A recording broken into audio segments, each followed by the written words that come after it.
Luxury doesn't make people rich. Cash flow does. And that's why the smartest wealthy people let others own the toys, while they own the system. Here's the secret most people miss. Old money doesn't buy assets that scream wealth. They buy assets that produce it. Yachts and jets? They're not investments. They're emotional trophies, and trophies don't pay you back. Private jets look efficient. They're not.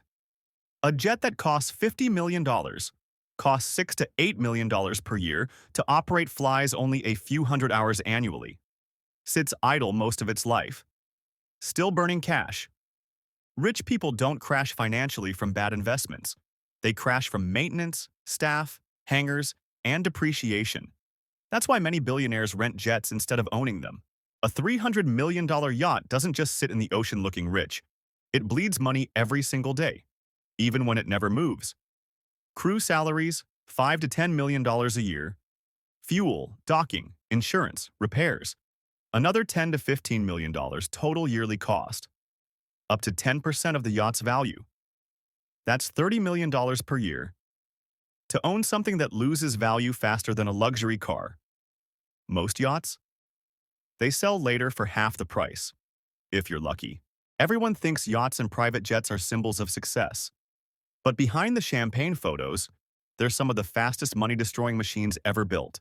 2 days before World War II ended, one American pilot made history, without knowing the war was almost over.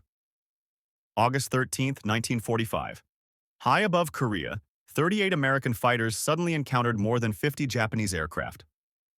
First Lieutenant Oscar Francis Perdomo, element leader of the 464th Fighter Squadron. His aircraft, the P-47 Thunderbolt, nicknamed Meat Chopper.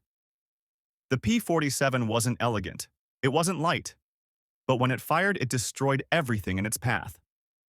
In just 6 minutes, 5 enemy fighters fell from the sky.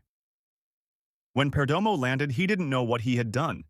He had become the last ace in a day in American history. 2 days later, the war was over. No celebration, no warning. Just one final moment at the end of World War II.